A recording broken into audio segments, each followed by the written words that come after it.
그런 또 네, 새로운 또 예능이 있더라고요. 자, 보자.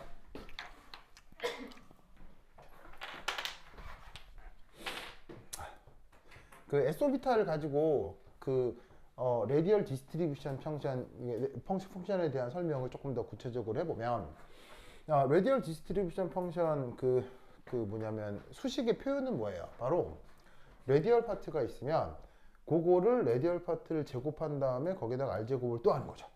그죠. 그래서 이제 뭐 표현을 하자면 그걸 보통 PR 이렇게 표현을 하는데 여기 이제 레디얼 파트 값이 있으니까 그걸 제곱해서 다시 거리 제곱을 한다라고 생각하면 돼요. 그럼 특히나 이제 가장 간단한 레디얼 파트 같은 경우는 표현이 요거니까 요 수식을 제곱을 한 다음에 제곱을 하고 R 제곱을 또 해서 얘를 이제 만들어내면 되니까 그걸 이제 예상해 보면 이렇게 될 거예요. 우선은 이 지수함수 앞에 마이너스가 있으니까 지수함수만큼은 증가함수예요, 감소함수예요? 딱 요것만 보면 그냥 R 원제로 같은 경우는 이런 식으로 쭉 감소함수잖아요? 근데 거기에 붙어 있을 R 제곱은 얘는 다항함수니까 증가함수예요, 감소함수예요? R 제곱은 요거는 증가함수죠. 그러면 감소함수에다가 증가함수를 곱해 놓은 거니까 이건 어떻게 생각하면 되겠어요? 바로 증가했다가 감소한다 이렇게 생각하면 되겠죠. 그래서 여기에서 여기를 제곱한 다음에 요거를 또 R 제곱을 또 곱해주면 여기에서 짜잔 이렇게 될 거다 이런 말이죠. 좋아. 그리고 이제 항상 빠질 수 없는 거 0,0을 지나게 돼 있어요. 원래 S 오비탈 같은 경우는 레디얼 파트가 이런 식으로 핵에서 넌제로의 함수값을 갖는다고 했었죠. 하지만 그게 뭐 0이 되건 안 되건 거기에 R제곱을 또 곱해버리기 때문에 이 값이 무조건 다시 0,0에서 출발할 수밖에 없어요. 그렇죠? 여기다가 0 넣으면 0 되는 수밖에 없으니까. 그래서 이제 이런 식으로 얘를 제곱하고 또 R제곱을 하면 이런 꼴이다. 그럼 이제 2, 제로에 대해서도 어떻게 생각을 해볼 거냐. 마찬가지로 요거의 함수값을 제곱을 하는데 함수값을 제곱을 해버리면 마이너스 함수값도 다 양수가 되겠죠. 그럼 그런 상태로 R제곱을 또 곱한다. 마찬가지로 증가함수에 감소함수 두 개가 더해지면 이 경우는 여기서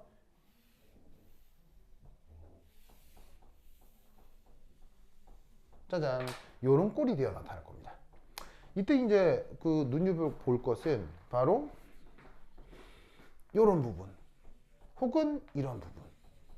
이런 부분이라고 얘기한 건 뭐예요? 이런 부분이라고 얘기한 건 뭐예요? 바로 노드죠. 무슨 노드? 레디얼 노드죠. 레디얼 노드. 왜 레디얼 노드예요, 지금? 맞습니다. 레디얼 파트에 대한 함수값이기도 하고요. 그리고 우선 직관적으로 변수가 뭐라서?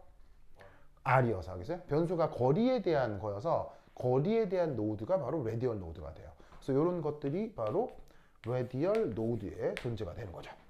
자, 여기는 함수값이 플러스다가 마이너스다가 또 플러스가 돼요. 뭐 어쨌건 제곱해서 R제곱을 또 곱한다고 하면 이제 비슷한 패턴으로다가 여기에서 한 번, 두 번,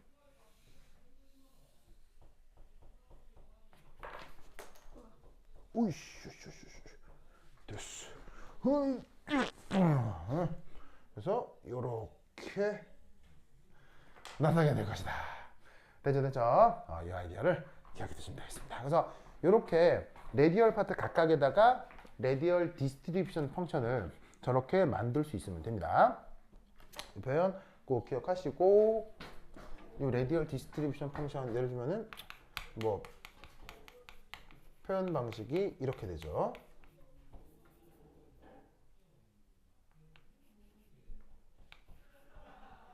네, 알겠습니다. 여기에서 얘를 두 가지 방식으로 쓸 수 있는데 R 제곱의 레디얼 파트 NL의 제곱 이렇게 쓸 수도 있고 아니면 4파이R 제곱의 파동함수 N빵빵의 제곱 이렇게 쓸 수도 있죠. 자, 어떤 경우 아래처럼 쓸 수 있죠? 바로 S 오비탈의 경우 이렇게 파동함수 제곱에 4파이 r제곱이라고 표현할 수도 있어요.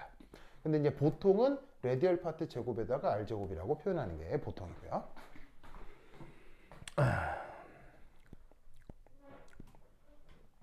그럼 이때 여기에서 얘를 가지고 어떤 영역, 그러니까 그 영역이 뭐냐면은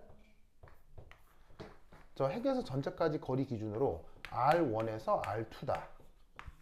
이렇게 표현해 볼 수도 있겠죠. 그래서 어떤 영역에서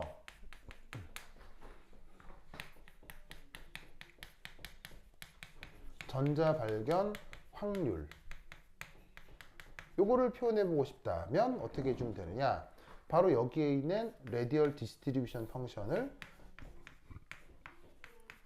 거리에 대해서 거리 R1에서 R2까지 이렇게 적분을 해주면 그게 바로 그 어떤 영역에서 전자 발견 확률이 되는 거겠죠. 그러니까 제시되어 있는 그래프에서 예를 들어서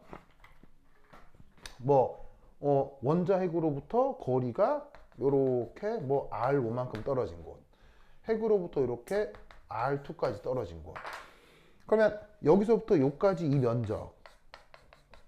자, 이거 뭐냐면 반지름이 R2인 구가 있겠죠, 그렇죠? 반지름이 R2인 구. 그 안에 반지름이 R1인 구 있죠? 그 둘을 빼면 요렇게 테두리만큼의 면적이 생기잖아. 이게 부피가 생기잖아. 그 안에서 전자 발견 확률을 요 면적에 해당하는 거다라고 생각할 수 있다고요. 무슨 뜻인지 아시겠죠? 그래서 이제 여기가 핵에서 이만큼 떨어진 거리, 핵에서 이만큼 떨어진 거리니까 그 거리가 결국 뭐를 규정하냐면 구껍질을 규정하잖아. 그럼 요쪽 구껍질과 요쪽 구껍질 사이로 이루어지는 중간에 끼어있는 요 부피 안에서 전자 발견 확률을 요 면적이라고 생각하면 된다고. 그래서 이렇게 적분을 통해서 확률을 구할 수가 있어요. 그래서 이걸로부터 그 양자역학에서 이제 빠질 수 없는 것 중에 하나가 바로 중요한 게 노멀리제이션이라고 하죠. 노멀리제이션. 보이십니까? 그럼 이 노멀리제이션이 뭐예요? 노멀리제이션. 전체 다 적용했을 때 그렇지. 바로 뭐냐면 얘를 적분을 할 건데 인티그럴 PRDR 해서 0에서 무한대. 0에서 무한대. 이 값이 얼마? 이게 1. 이겁니다. 그러면 이 말은 무슨 말이냐면 1이라고 하는 건 바로 전자를 발견할 전체 확률이죠. 자, 무슨 말이냐면 여기 요 원점에 누가 있는 거예요? 원점에 원자 핵이 있죠. 그 핵으로부터 무한정 먼 거리, 그러니까 요 아래쪽 요 전체 면적을 얘기하는 겁니다. 그래서 이게 요 아래쪽 전체 면적을 의미한다면 그것이 값이 1이다. 아시겠죠? 그걸 보여주는 관계. 그걸 또한 노멀리제이션이라고 했었죠. 노멀리제이션 우리말로 정규화. 이거 기억해 두시기 바랍니다. 그 다음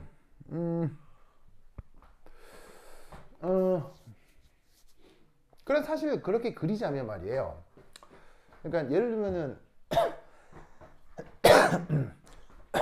하늘을 쳐다보면 구름이 있죠. 구름 있잖아요. 근데 구름이 있다는 건 아는데 여러분 어디까지가 구름이에요? 그리고 어디까지가 구름 아니에요? 사실 명확해요, 애매해요? 애매하죠. 그러니까 뭐냐면 구름이 있다는 건 알겠는데 구름을 어디까지 표현해야 되느냐? 사실은 좋은 하늘을 다 덮고 있다고 얘기하는 게 가장 정확하겠지만 그러면 좀 의미가 없어지죠, 그렇죠? 하늘에 맨날 구름 있지, 그럼 있다 없다 이상하잖아. 그러니까 이것도 사실 S오비탈이라고 해도 전자를 발견할 확률이 어느 영역대에서 끝나는 게 아니라 이게 계속 된단 말이에요. 이게 계속 된단 말이에요. 계속 되다 보니까 이걸 그러면 S오비탈 하나를 그리는데 핵에서부터 전자 떨어진 거리 모두 다 고려해서 s 오비탈을 다 그리자면 s 오비탈 하나를 얼마만큼 크게 그려야 되겠어요? 전 우주만큼 크게 그려야 되겠죠. 그럼 그거는 그 실용적 의미가 있어요, 없어요? 없지. 그래서 어떻게 하느냐? 이렇게 합니다.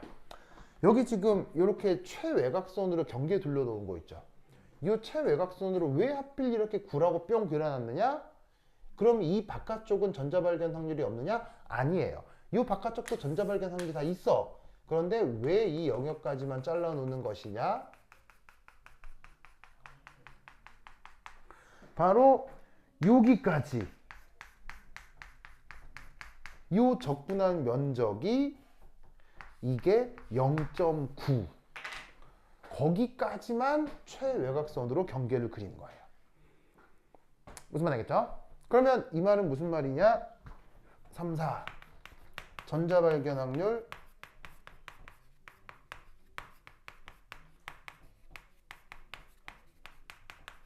대략 90% 정도까지의 영역을 그림으로 나타내는 겁니다.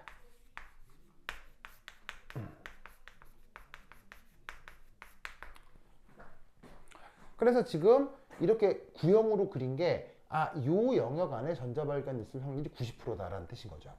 그러면 이 영역이 아닌 바깥쪽 영역을 다 더하면 그건 나머지 10%가 될 거예요. 그건 어떻게? 1S뿐 아니라 2S, 3S에도 마찬가지예요. 얘도 하필 또 여기까지 그렸죠. 딱 여기까지 그린 게 뭐다? 여기서 요만큼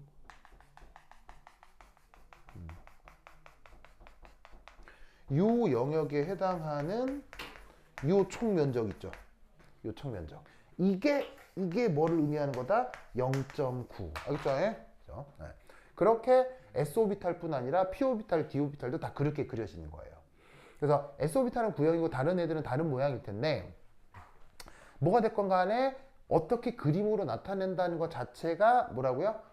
그 영역 90%까지만 그것을 나타내는 것이다. 알겠죠? 됐다. 자, 그 다음 4 했고 그 다음 오호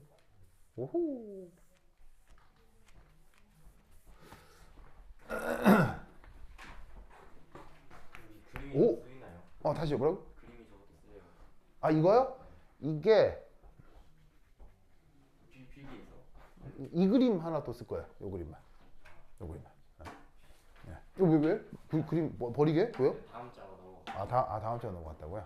그렇습니다. 알겠습니다. 중요하죠.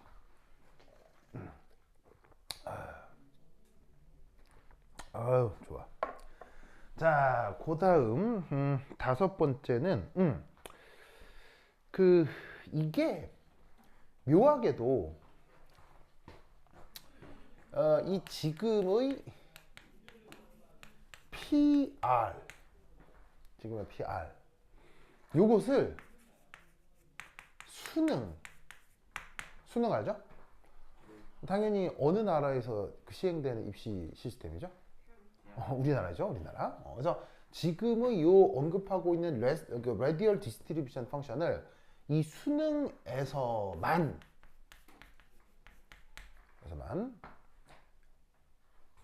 전자 발견 확률이라고 표현합니다.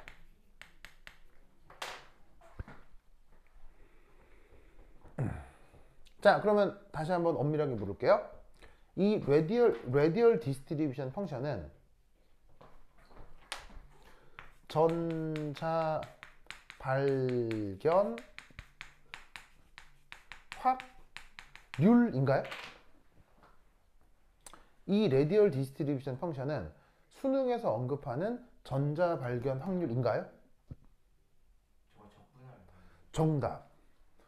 다시 한번 물을게요. radial distribution 펑션은 전자 발견 확률인가요? 아니라고요. 무슨 말인지 알겠어요? 얘를 뭐 해야 어떤 영역에서 적분을 해야 그 나온 아래쪽 면적이 확률이라고요. 무슨 말씀인지 아시겠죠? 그래서 사실 아닙니다. 틀린 내용입니다. 무슨 말인지 알겠어요? 이건 틀린 거예요. 이건 틀린 거다.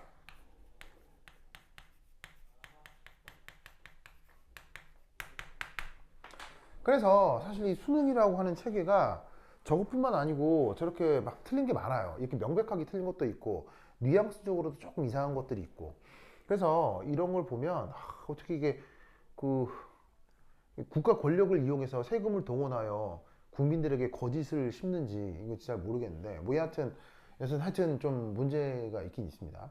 그래서 사실은 여기 있는 레디얼 디스트리뷰션 펑션은 사실 확률이 아닙니다. 얘는 일종의 아니라 확률 밀도 함수의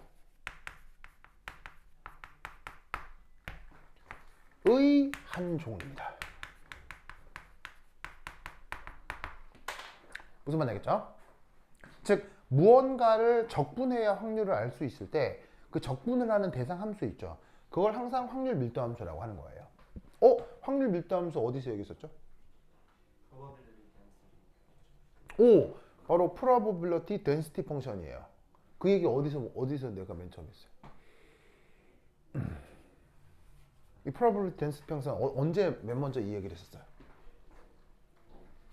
바로 보온의 해석에서 저 얘기 했었죠? 자, 보온의 해석에서 probability density 펑션 어떻게 얘기를 했었냐면, 자, 파이가 뭐예요? 파이 그냥 파이라고 하면 얘는 파동함수죠. 웨이브 펑션. 그런데 이 웨이브 펑션을 크기에 제곱해. 그리고 얘를 적분해. 이게 바로 전자발견 확률이 된다 라고 얘기했던 사람이 니기? 가히안 니기? 가히 좀 많이 힘들죠? 가히 아까 충분히 휴식을 취하시지 않았습니까? 충분하지 못했습니까? 허허이 그래요? 그래요. 힘내주시기 바랍니다. 네. 어떡하냐? 이게 그 뭐냐면 여러분들이 졸린 이유가 있어요. 성장기라서 그래. 그래서 그래서 이게 잠이 많이 오는 이유가 그 성장 호르몬 나올 때 잠이 많이 와요. 그 사실 여러분들 많이 자야 키가 큰데 그럼 스스로가 좀 키가 덜 컸다고 생각하면 많이 자지 못해서 그런 거예요. 네, 그래서 원래 여러분 나이 때 많이 자야 돼요. 그래서 잠이 청소년 때는 한 번 잠이 오잖아요. 미친 듯이 오는 거예요. 그게 의지로 이기고 할 수 있는 게 아니에요. 여기서 뇌에서 성장 호르몬 내야 되니까 빨리 올 스탑하고 쉬어 이렇게 명령을 내는 거거든요. 그러니까 그거를 사실 이긴다는 게 쉽지 않죠. 근데 나 정도 되면요, 이렇게 나이 들수록 잠이 없어지거든요. 이유가 뭐 때문이겠어요? 그 뭐냐면 성장 호르몬 안 나와서 그래요. 성장 호르몬 안 나오고 차라리 그 성장 호르몬이 나오는 것보다는 삶의 그 위협이라는 게 있잖아요. 몇 시까지 출근해야지 뭐 이런 거 있잖아요. 이런 게 더 중요한 사건이 되기 때문에 뇌가 그런 거에도 민감한 거예요. 그래서 어른들은 막 졸려서 못 일어나고 이런 경우가 별로 없는 게 성장 호르몬 안 나와서 그래요. 그러니까 이제 어른들이 학생들한테 졸면 막 뭐라고 하잖아요. 사실 뭐라고 하면 안 돼요. 그게 입장 먹고 생각하면 이게 정신으로 해결되는 문제가 아니거든요. 그래서 그래요. 그래서 그러게 그 마음을 압니다만 또 이 자본주의 사회에서는 또 이 자본주의 사회 교육에서는 또 짧은 시간에 막 때려 넣어야 되니까 또 잠을 뭐라 하고 하는데 뭐 어떡합니까? 그래요. 그렇죠. 집에서도 이제 가은이가 막 수학 공부하다가 꼬북꼬북 졸고 있으면 막 가은아 빨리 자 그랬는데 이제 김선아가 가지고 귓방 야 너희까지 못했다 이거 엄마 맨날 막 그러고 막 이렇게 하고 나는 그때 술 도망가죠. 술 그때 그래서 하여튼 그렇습니다. 네. 그래. 우리 가은이 그래. 좋아요. 자, 그래서 가희야 힘내줘 알겠죠? 네. 그래 힘내. 가희 이거 수업 끝나고 그다음 뭐해? 저요? 응. 집에 갈 거예요. 그래 집에 가서 뭐 할 거예요? 집에 가서. 즐거운 넷플릭스? 아니요. 그럼. 수학을. 수학이요? 그래요.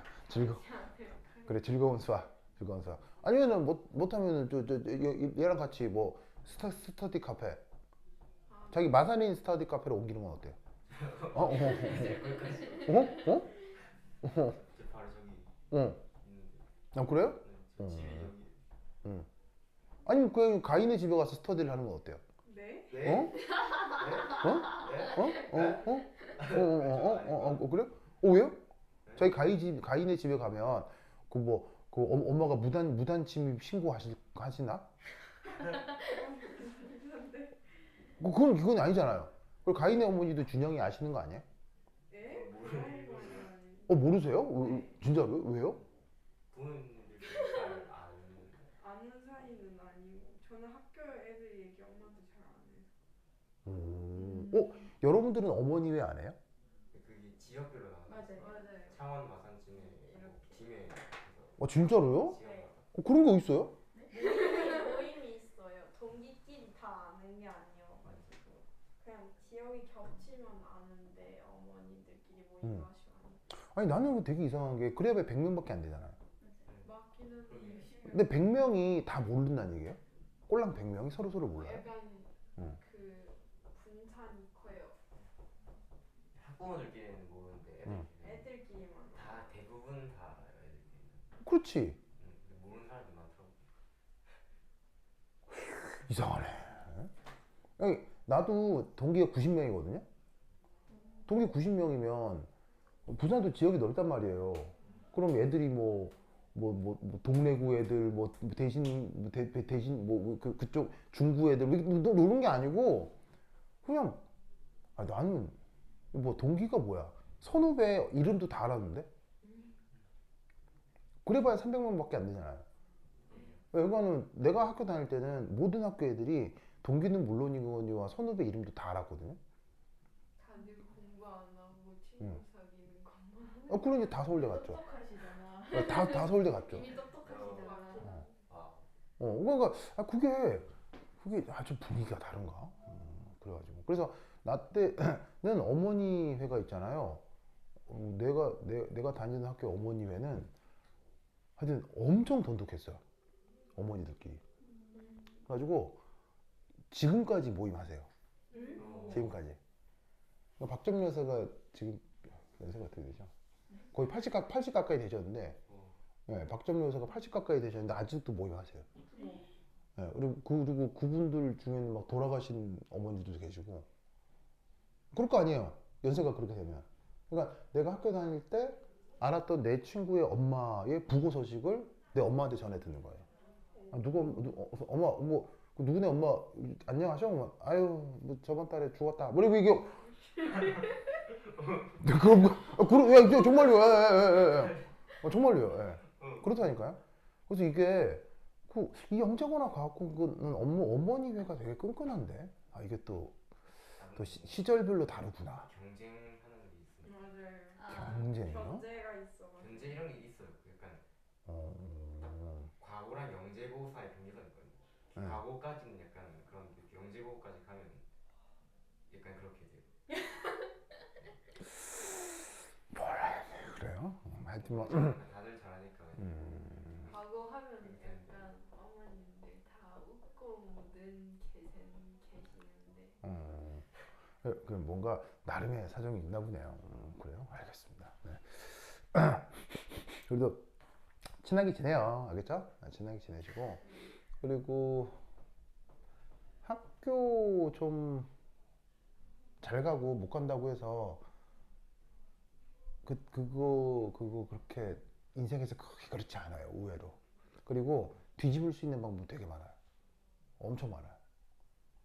그러니까는 그거 세상이 어떻게 될지 모르니까 내가 공부를 열심히 하는 건 열심히 하는 거지만 내 옆에 있는 친구들에게 경쟁 의식을 느낀다고 해서 내 결과가 좋아지는 건 아니에요. 그건 그래요. 그리고 좀 더 멀리 봤을 때 내 옆에 있는 친구 너가 성적이 떨어지고 내가 성적이 올라야 미래에 내가 더 잘 된다. 그건 더더욱 아니에요. 진짜로 너가 성적은 떨어지고 내가 조금 오르면 내가 오른 게 맞겠죠. 근데 그걸로 진짜 얘는 나쁜 대학을 가고 나는 좋은 대학을 하느냐. 그것도 아닐 뿐더러 그리고 진짜 미래에 너는 못 되고 내가 잘 될 거냐? 그건 더더욱 아니라는 거예요. 그냥 그것보다는 차라리 안에서 두루두루 친하고 잘 지내는 게, 예를 들면은 막 특별히 누구를 괴롭히거나 이런 친구만 아니라면 뭐 도와달라고 해도 도와주고, 뭐 이게 좀 쿨하게 지내는 게 더 좋을 텐데. 근데 막상 그 상황에서는 자연스럽게 쪼잔해질 수도 있죠, 사람이. 근데 그게 의외로 그게 도움이 많이 안 될 수 있어요. 아, 그렇구나. 상황이 좀 다르구나. 아, 경쟁 의식이 강하구나. 아, 좀 가슴 아프네요. 그래, 알았어. 그러면 준영이는 저 누구야? 수민이 보면 경쟁자 이렇게 생각하겠네요? 저요? 아니 이제인데 AP 과목이랑 안 겹쳐가지고. 아, 그 말은 겹치면 경쟁자라는 얘기인가요? 저 경쟁자, 쟤를 쓰졌더라. 아니 그래서 그렇게 막 수민이 지나는데 발 걸고 막 이렇게 뭐 그런 거 아니에요? 그거는 그렇게 생각하죠. 그래? 그래, 알겠습니다. 아유, 참. 그래. 자, 어쨌건. 그래서 이렇게 파동함수가 있고 크기의 제곱을 해서 적분하면 이게 확률이 된다고 했죠. 이 아이디어 생각한 사람이 본이잖아. 이럴 때 이렇게 하는 게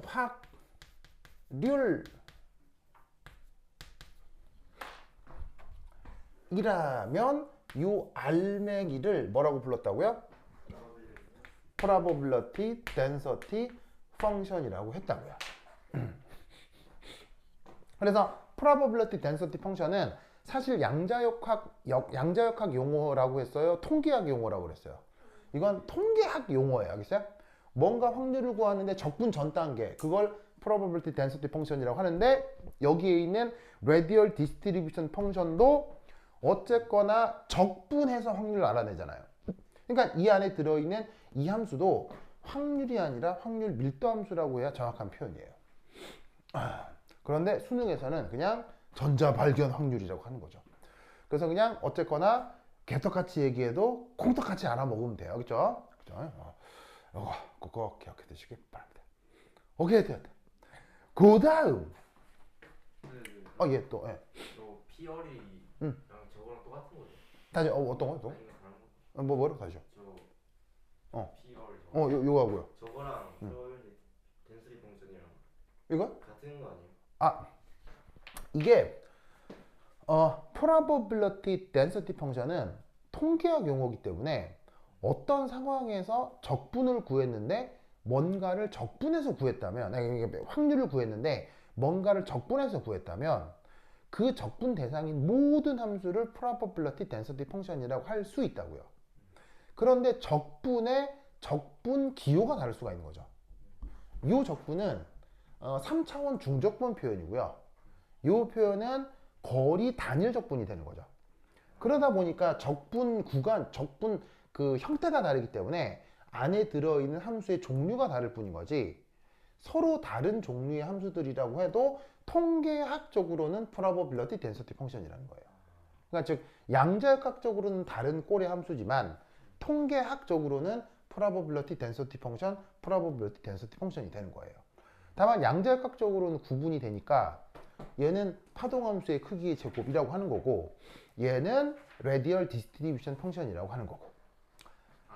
알겠죠? 네. 그래서 이제 요런 구분은 양자역학적인 표현인 거고, 확률 밀도 함수라는 표현은 통계학적인 표현인 거고. 그러니까 얘도 확률 밀도 함수, 얘도 확률 밀도 함수가 되는 거죠. 자, 그다음. 자, 이거 지운다. 으쌰.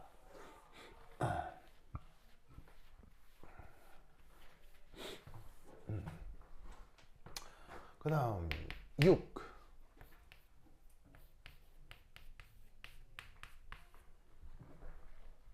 자, 이게 뭐냐? R이 0이다. 이게 무슨 말이에요?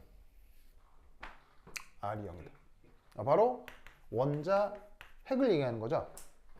이 radial distribution 펑션 특징에 따라 무조건 이게 R제곱이 곱해지기 때문에 원래 리애들 파트가 0이 아니어도 0에서 시작할 수밖에 없는 거야.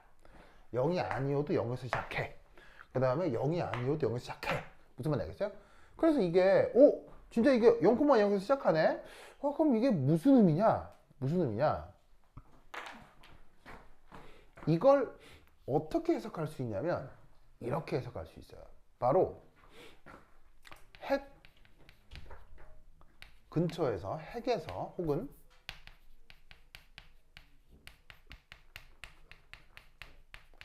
전자 발견 확률이 요 의미가 매우 작다. 이런 해석이 가능해요. 이게 무슨 말이냐? 여러분, 원자 하나의 크기가 대략 얼마예요? 원자 하나의 크기. 물론 당연히 천차만별이죠. 천차만별이지만 대략 그 크기 스케일이 어떻게 돼요? 바로 그래요? 그러니까 아는 단위 다 나오네요. 그렇죠? 자, 원자는 크게 뭐하고 뭐로 구성되나요? 핵과 이런 식으로 뱅글뱅글 도는 전자 궤도 이렇게 구성되잖아요. 그러면 이때 대략 여기서부터 여기까지 요 크기, 핵을 포함한 전자 궤도의 크기, 거기까지가 대략 10의 마이너스 10승 미터예요. 그래서 10의 마이너스 10승 미터를 뜻하는 단위를 관습적으로 쓰기도 하죠. 그게 1옹스트롬이에요. 옹스트롬이라는 말을 쓰는 이유가 그게 원자의 대략적 크기라서 그래요. 무슨 말 알겠어요? 물론 저거보다 뭐 좀 크기도 하고 조금 작기도 하고 둘 중에 쭉 하겠죠? 근데 대략의 스케일이 저 정도. 그러니까 옹스트롬이라는 말을 쓰는 게 그것이 원자 하나의 대략적 크기이기 때문이죠. 이때 여기에 있는 이 원자 핵의 크기도 있습니다. 원자 핵의 크기 대략 얼마? 이런 거 이제 상식적으로 이런 숫자를 알아야 돼요. 언제 필요하지 이런 숫자들이? 심층 면접할 때 교수들이 물을 수 있어요. 알겠죠? 면접에서 대략 크기 얼마 돼요? 이렇게 툭 던질 수 있어요. 그럴 때 이런 걸 톡톡톡 잘 대답해야 된다고. 그 원자의 크기 얼마? 왜 교수들이 이런 거 묻는 줄 아세요? 왜 교수들이 이런 거 묻는 줄 아세요? 국정교과서에 나와서 그래요. 국정검정교과서에 이 숫자들이 나와요. 그 무슨 말이냐면 그냥 여러분들은 일반화학책만 보잖아요. 근데 그게 아니라 일반계 고등학교 애들이 보는 그 뭐냐면 그 교육개발원 검정된 교과서 있을 거 아니야. 화학 1, 화학 2 교과서들이 있을 거 아니야. 그런 걸 펴면 문헌들이 조금 있고 데이터들이 수록돼 있지. 그렇게 나온다니까요. 그러면 이게 공부를 잘하는 사람과 그것도 여기서 공부를 잘한다는 건 공부를 직업적으로 극도로 잘하는 사람들을 뜻하는 거예요. 그렇지 않은 사람의 차이는 뭐냐면 여러분 책을 딱 펴면 일반학책도 중간에 텍스트가 나오죠.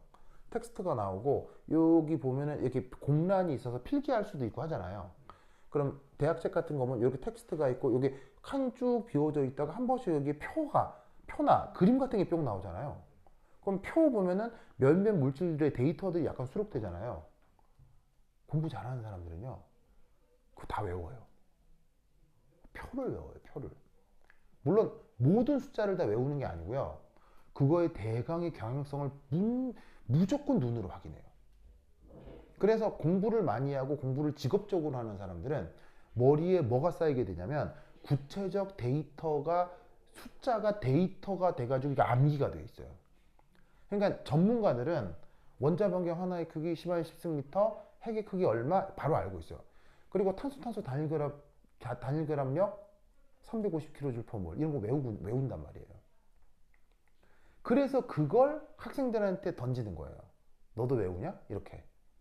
그럼 학생들이 그걸 외우는 학생이 있다는 건 뭐겠어요? 그 학생은 가지고 있는 교과서를 굉장히 많이 봤다는 얘기인 거예요. 그게 공부를 직업적으로 하는 사람과 그렇지 않은 사람의 차이예요. 그러니까 우리는 그냥 거기 나와 있는 내용을 내용적으로 이해하면 되는 거라고 생각하죠. Nobody knows. 이게 절대 그렇지 않아요.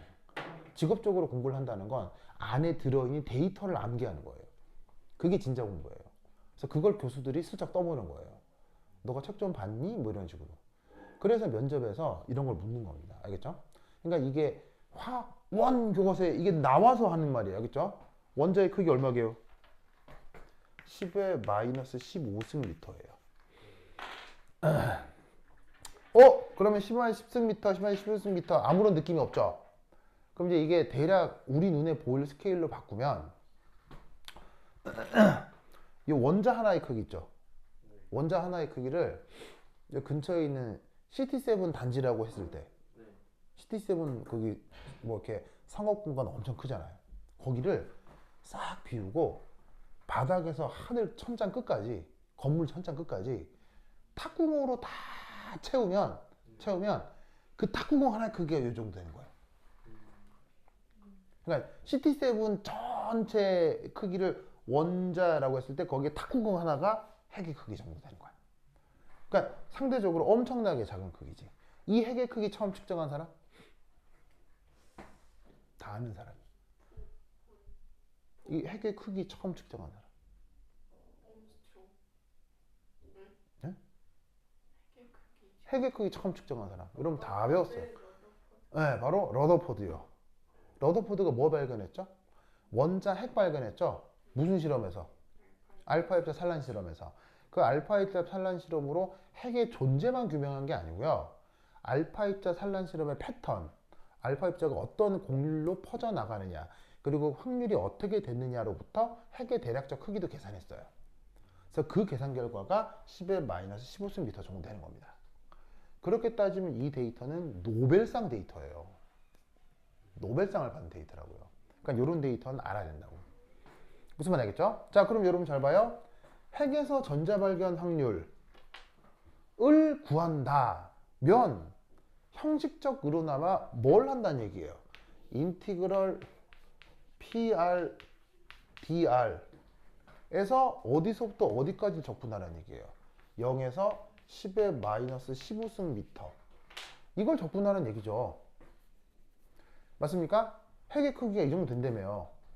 그럼 이때 0에서 10의 마이너스 15승미터라고 하는 이 숫자도 커요? 이 숫자도 작아요? 엄청 작을 거 아니에요. 그 다음 여기 보시면은 원점 근처에 원점에서 아예 이 레디얼 디스트리뷰션 펑션의 함수값 자체가 0이 돼 버리기 때문에 이 정도 변역에서 이 값 역시 매우 크겠어요? 너무 작겠어요? 아주 작을 거 아니에요. 그러니까 그걸 적분해도 무슨 유의미한 값이 나오겠어요? 굉장히 작은 값이 나오겠어요? 엄청 작은 값이 나올 수밖에 없다고요. 무슨 말인지 알겠어요? 그래서 이걸 핵에서 전자 발견 확률이 매우 작다라고 표현하는 근거가 어쨌건 핵 자체도 크기가 있고 그걸 적분하면 그래도 0이 아닌 어떤 값이 나오지 않겠느냐라는 뉘앙스로 이렇게 말을 할 수도 있다 이런 얘기인 거죠. 무슨 말인지 알겠죠? 그런데 예를 들어서 최근 또 뉴진스가 재계약 안 했다면서요. 뉴진스. 준영수 뉴진스는 어떻게 생각해? 저 뉴진스 좋은데. 좋죠. 좋죠. 좀 뭐야 슈민 씨는 뉴진스 어떻게 생각해? 그냥 아이돌. 알겠습니다. 좋아요. 그럼 우리 가인은 뉴진스 어떻게 생각해? 우리 좋아요. 좋습니다. 그 며칠 전이 아니지 몇 달 전에 있었던 공연 중에 뉴진스가 저기 뭐냐면 동경 공연 한 게 있더만요. 네, 동경 도쿄에서 몇 달 전에 했던 공연이 있더라고요. 그래서 그 우연찮게 유튜브 보다가 봤는데 우와 거기서 그 멤버 중에 한이라는 사람이 푸른 산호초를 부르는 걸 봤거든요. 와, 여러분 푸른 산호초라는 노래 알아요? 들어봤어요. 저희 일본어 시간에 다 약간 일본어 시간에 배웠다고요? 틀어줬어요. 진짜로요? 오, 좋은 선생님이시네. 그 마츠다 세이코를 아시겠구만. 네. 마츠다 세이코. 네. 네, 마츠다 세이코가 80년대 일본 여가수인데 우리로 치자면은 딱 아이유급이에요. 아이유. 대한민국에서 아이유가 일본에서 마츠다 세이코 정도 되거든요. 그래서 실제로 보면 굉장히 러블리하게 생긴 여가수예요. 물론 80년대니까 지금 보면 약간 촌스러운 느낌도 날 수는 있지만 그래도 그 사실은 그 푸른 산호초라는 노래 자체는 노래 작법으로 보자면 굉장히 괜찮은 노래예요. 그러니까 지금 다시 끌고 와서 편곡만 하면 완전 요즘 스타일의 노래로 바꿀 수 있을 정도로 그 푸른산호처럼 노래는 굉장히 노래 좋거든요. 사실 1980년대 초까지 일본 노래가 명곡이 진짜 많아요. 좋은 게 진짜 많아요. 요즘은 셔터 뻑인데 뻑인데 80년대는 일본이 노래가 진짜 좋아요. 이유가 돈이 많았거든요. 여러분 뭐 항상 비례하는 건 아니지만 제작비가 많이 들수록 더 좋잖아요, 사실은. 그래서 그 일본 80년대 경제가 어마어마했기 때문에 그때 돈이 너무 많이 몰려서 노래 하나 만드는데도 제작비가 엄청났었어요. 그래서 진짜 엄청난 제작비를 쏟아부은 노래가 80년대 많이 나왔기 때문에 일본 노래가 진짜 80년대 최고였어요. 근데 요즘 일본 경제 상황이 좋아요, 안 좋아요? 안 좋거든요. 그리고 그러다 보니까 일본의 그 음반 제작비나 영화나 드라마 제작비가 커요, 작아요? 우리나라의 10분의 1 수준이에요. 그래서 일본 사람들하고 우리나라 사람들하고 1인당 국민소득 어디가 높아요? GDP. 1인당 GDP. 우리가 더 높습니다. 언제 역전됐죠? 2017년에 역전됐어요. 그래서 그 우리나라 사람이 일본 사람들보다 더 때깔나는 이유가 그것 때문이에요. 우리가 돈을 더 잘 벌어요. 물론 일본 인구가 우리보다 한 3배쯤 되기 때문에 전체 경제 규모는 일본이 더 크지만 그리고 일본이 은근히 커요. 땅덩이도 우리나라에 3배 넘고요. 엄청 큰 나라예요. 큰 나라인데 1인당 국민소득은 우리보다 떨어집니다. 그러다 보니까 그 영화나 드라마, 일본 영화, 일본 드라마 봐본 사람. 맞아. 솔직히 매우 세련된 느낌을 받아요. 막 살짝 낯간지러워요. 저는 근데 그 명작밖에 안 봐가지고. 어떤 거? 뭐 너의 이름은 명작. 애니메이션이요? 애니메이션은 그나마 나아요. 애니메이션은 그나마 제작 투자가 조금 되니까 나은데, 애니메이션 말고요. 일본 그 실사 드라마, 실사 영화. 하나도 안 봤어요? 본 적 있어요? 어떤 거 봤는데요? 하여튼, 봤을 때, 우리나라 드라마나 영화처럼 확 되게 사실적이거나 세련된 느낌이 있어요? 약간 다르죠. 이렇게 우선 대사 자체도 약간 처리가 다르죠. 대사가 뭐라고 하냐면 대사가 굉장히 탕탕탕탕 대사가 잘 들리죠. 이렇게 발음 자체가 탕탕탕탕 이렇게. 이게 왜 그러냐면 일본은 혁신이 안 되는 사회거든요.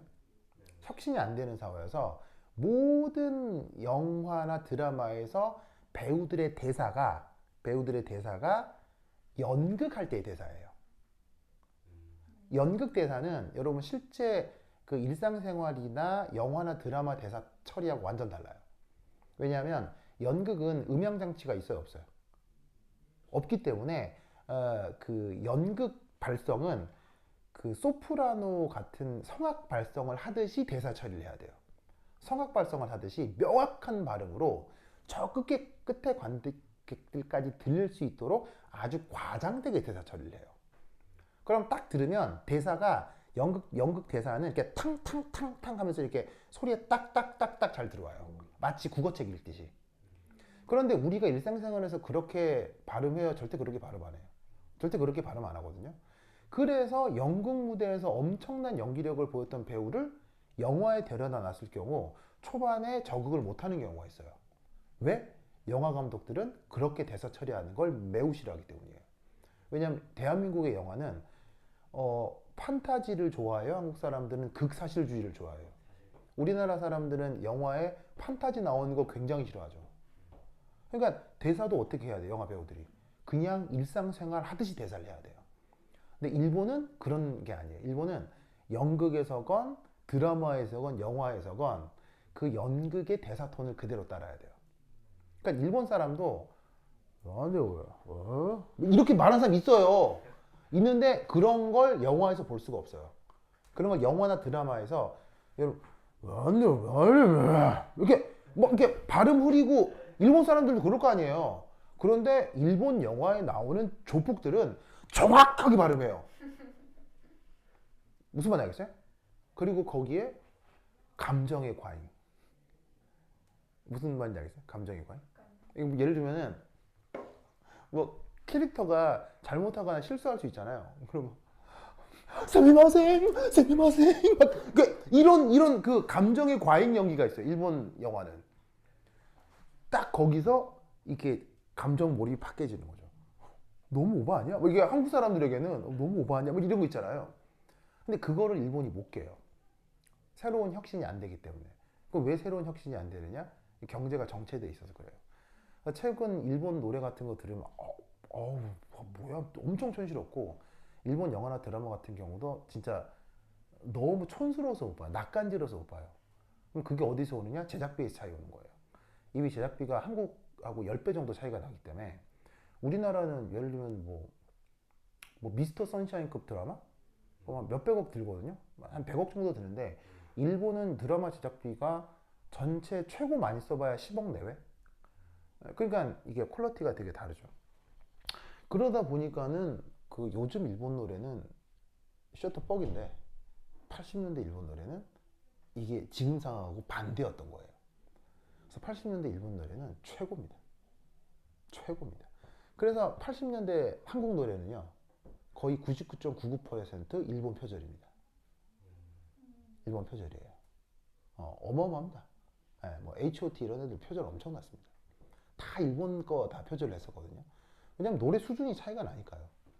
그래서 이제 그랬던 우리나라가 빌보드 차트에 노래를 올리고 빌보드 차트에 노래가 올라갔다는 얘기는 표절 가능하다 불가능하다? 불가능합니다. 미국 애들은 표절에 대해서 어떻게 생각하죠? 미국에서 표절은요 사형 선고입니다. 미국에서 표절 시비가 뜨잖아요.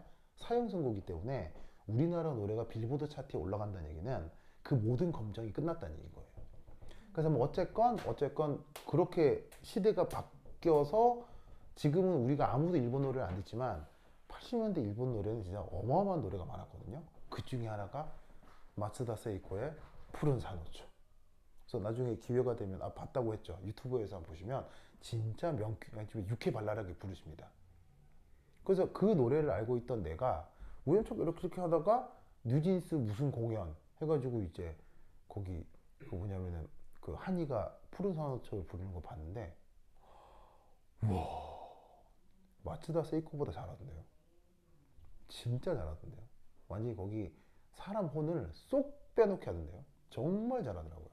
그리고 놀란 건 그 찬이 자체의 어떤 퍼포먼스도 좋았지만 그 한이가 그 노래를 부르고 있을 때의 헤어, 그다음에 의상, 깜짝 놀란 건 한이가 신었던 구두, 이 모든 스타일링과 백댄서의 움직임, 그 백댄서 춤들이 일본 사람들이 되게 좋아하는 동작들이 있거든요.